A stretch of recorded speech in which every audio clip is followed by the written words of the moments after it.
Buenos días. Hoy nos encontramos con el coronel Marcos Hinojosa, que el día de ayer en una entrevista con el periodista Edgar Añari habló sobre una posible nueva elección.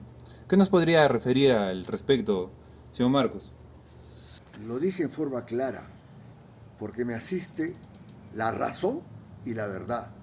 La razón, por los artículos que están contemplados en la Constitución. El artículo 176 dice, el sistema electoral tiene la finalidad que las elecciones aseguren que las votaciones sean la expresión auténtica, libre de los ciudadanos. Auténtica, libre de los ciudadanos. El artículo 179 es más interesante todavía. Constituye mandato imperativo que la máxima autoridad sea el Pleno Electoral y debe estar conformado por 5 miembros. Uno de ellos por la Corte Suprema, que se le asigna como presidente.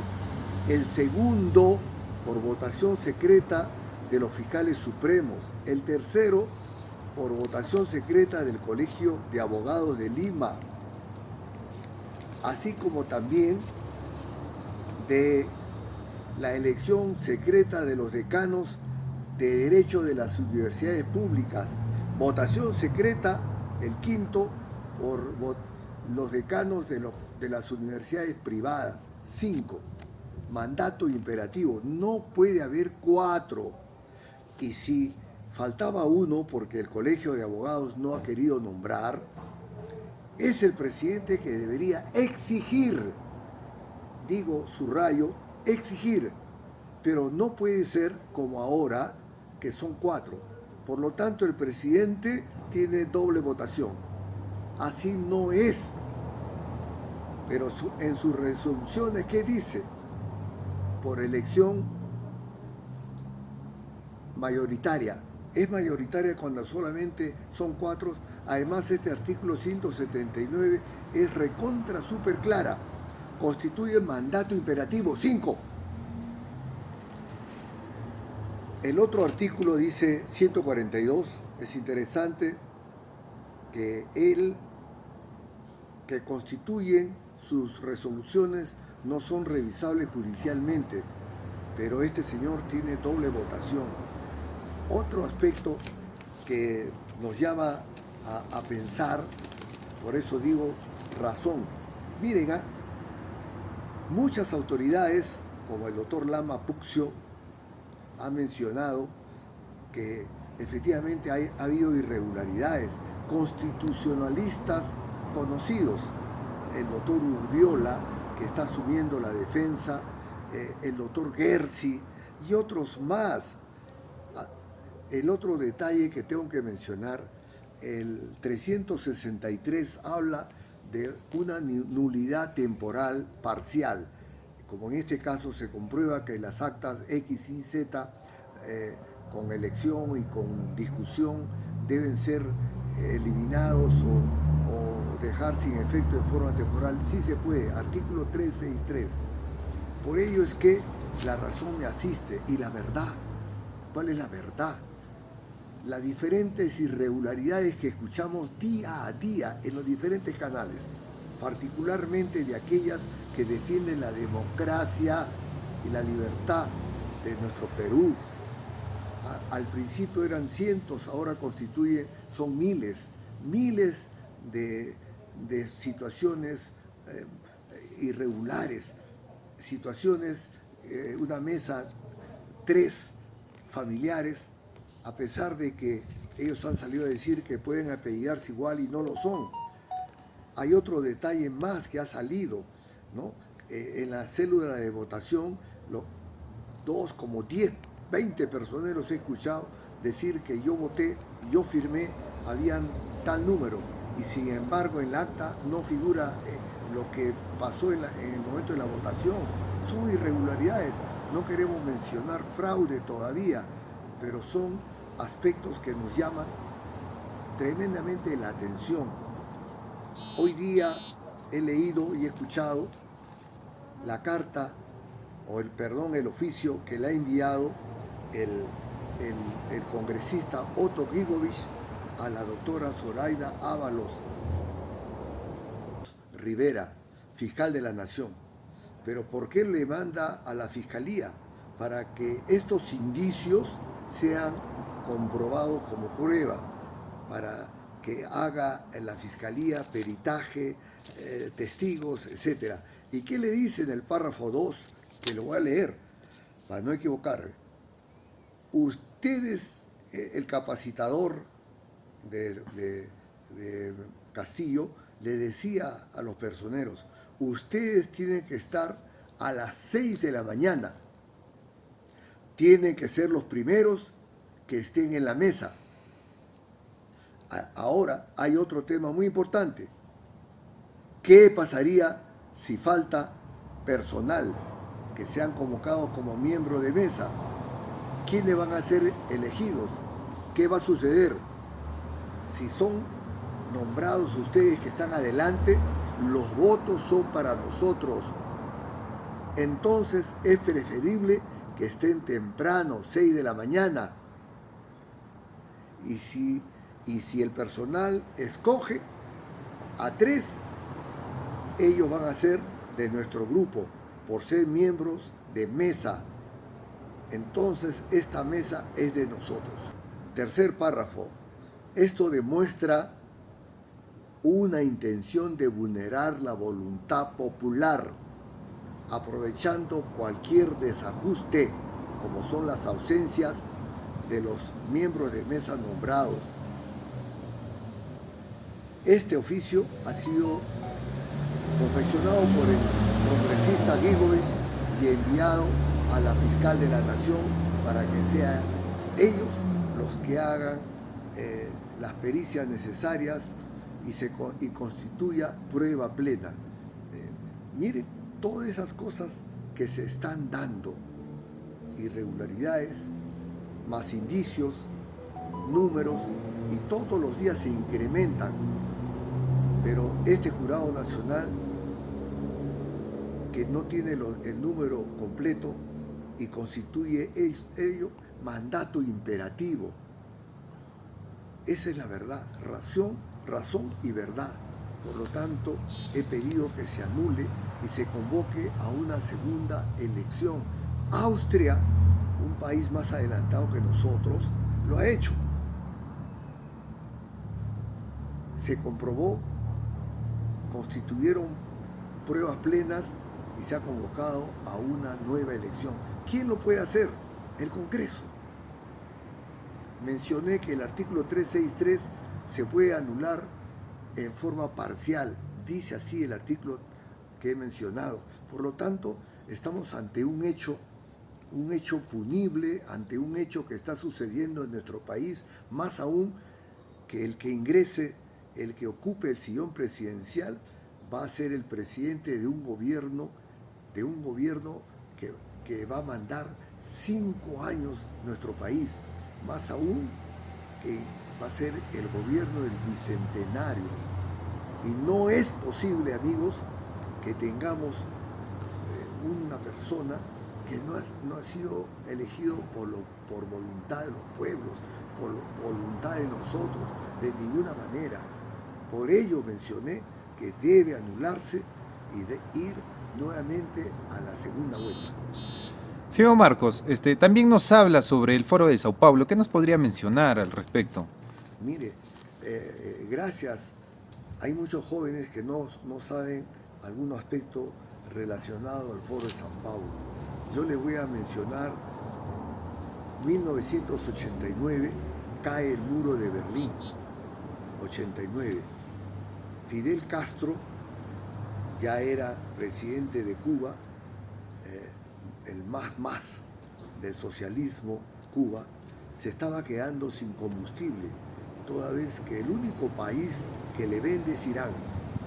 Entonces llama a su amigote Lula da Silva, secretario general de los trabajadores de Brasil, y le explica, estamos perdiendo, ¿qué tenemos que hacer? Y una de las cosas que conversan los dos es que tenemos que llenar espacios. ¿Cómo es eso? Le dicen. le pregunta a Fidel, sí, tenemos que ingresar a la iglesia, a las Fuerzas Armadas, a la educación, a la cultura, a todos los estamentos, ganando espacios. Por eso en nuestro país hay tantos infiltrados. Imagínense todo, los ministerios, hasta el Ministerio de Defensa, ya están infiltrados. En nuestra iglesia también, en pesquería, en minería, turismo, están infiltrados. Y es un peligro. Y el Foro de San Pablo, que se reúnen cada año, a veces cada 2 años, quiere constituir o quiere formar, de acuerdo a un plan supranacional. Lo repito, supranacional. Quieren formar una, así como hubo Unión de Repúblicas Socialistas que quedó en nada, porque se dieron cuenta que con ese socialismo que va camino al comunismo no se llegaba a nada. Por ello es que quieren formar también la Unión de Países Socialistas de América Latina. ¿Quién tiene oro? Perú. ¿Qué más tiene Perú? Litio. El mundo está yendo ese camino. Los automóviles en Europa en 2035 en general deben ser eléctricos. Tenemos el litio, tenemos el cobre, así como Chile. El 70% de la totalidad de cobre está en estos países ricos, Perú y Chile. Colombia también tiene sus riquezas. La puntería y los ojos de los socialistas están para la formación de la Unión de Países Socialistas latinoamericanos en los países que he mencionado. La ubicación de nuestro Perú es geoestratégico. Pesquería. Mire usted, la minería. Algunos mencionan, ¿y por qué Bolivia? En los 2 primeros años de Evo Morales, cuando cerraron, cuando obligaron a las empresas que no querían pagar 80-20, les fue bien. Pero se han quedado sin inversionistas porque no quieren venir, no quiere venir el capital. No podemos cerrar nuestras puertas ante el adelanto, ante las inversiones, ante la tecnología. Eso nos estaría enfrascando. No tenemos trigo. El Perú no se abastece con el trigo nacional, tenemos que comprar. Y otros productos más. El cerrar nuestras fronteras no sería algo prudente, más aún cuando sabemos que nos falta algo. Pero a ellos también les falta lo que nosotros tenemos.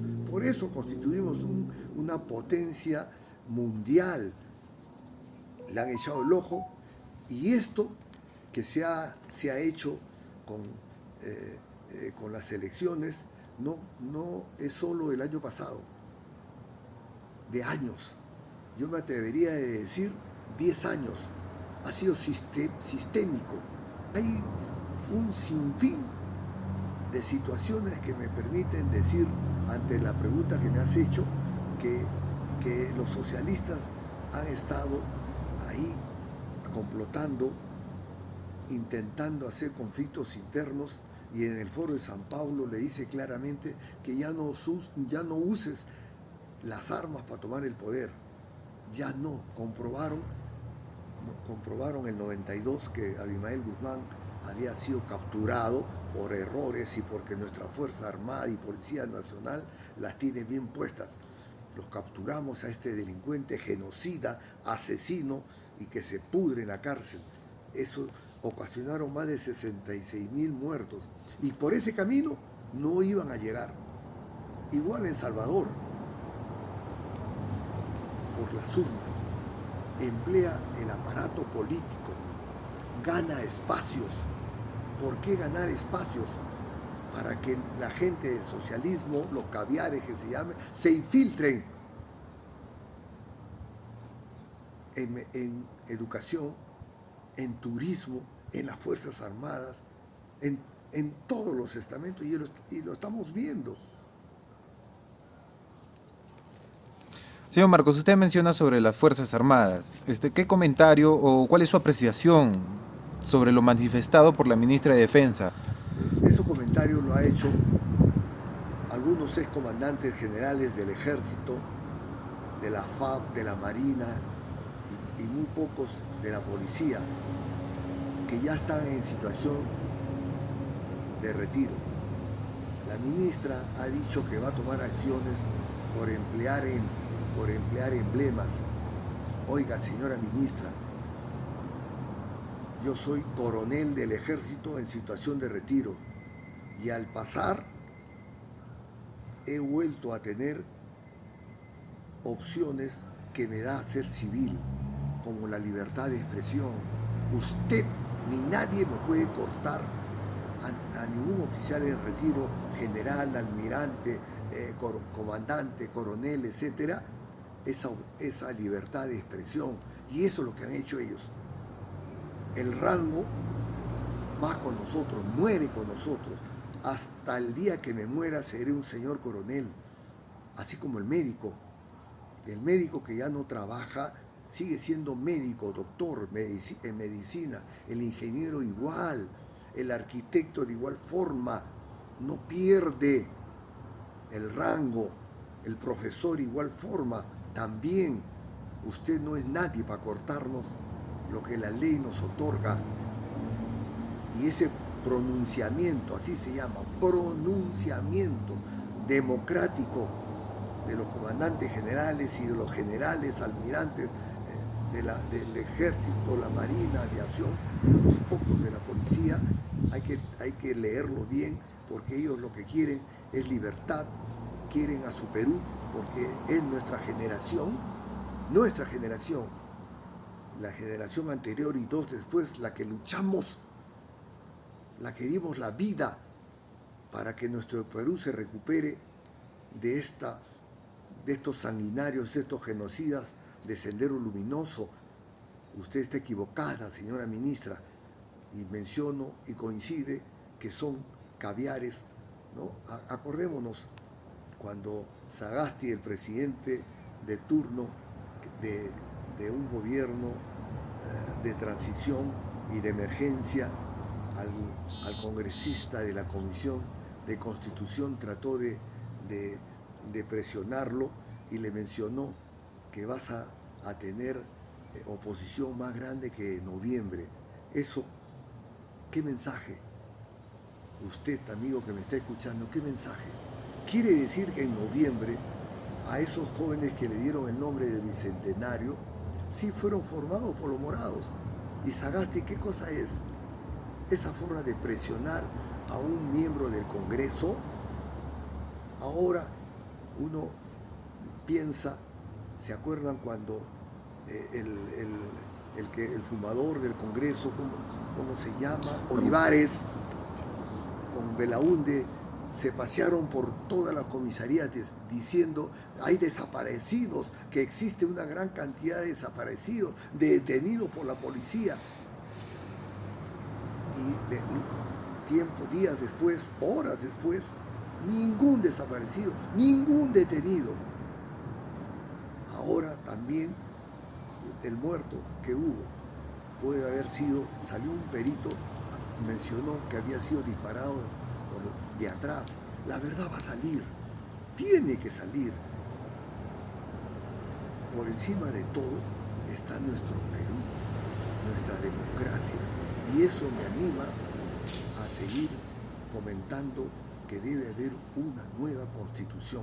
Quizás esos indicios e irregularidades no constituyan pruebas plenas, pero es el Ministerio Público que lo tiene que convertir en eso. En ese camino tienen que participar todos los estamentos necesarios para que se tengan las pruebas. Y es el Jurado Nacional de Elecciones la que tiene que decir segunda vuelta. Para terminar, señor Marcos, ¿cuál sería su último mensaje? Yo le diría a los jóvenes, a los señores de edad como yo, primero, felicitaciones porque demostraron su identidad con nuestro Perú. hemos visto y ha sido televisado y como personas de más de 70 años, 80 años, 85 en silla de ruedas asistimos a votar y no es posible lo que hemos visto estos días, indicios, lo llame irregularidades, lo que sea, pero ha habido algo que no es voto popular, que no es legal. ¿Se ha manipulado? Sí. Que situaciones que hemos visto en los colegios y en las alturas sobre todo, que nos dan a pensar que se puede convertir en un fraude, también. Que es necesario que la voluntad del pueblo sea reflejada en una votación universal, en una votación legal, con asistencia tal vez de organismos como Defensoría del Pueblo, Contraloría, el Ministerio Público, el Poder Judicial, efectivamente, que debe haber una auditoría extranjera también para que nuestra votación sea legal. Miren lo que ha hecho Austria ante todas las irregularidades, ha vuelto a convocar a una votación porque no está conforme.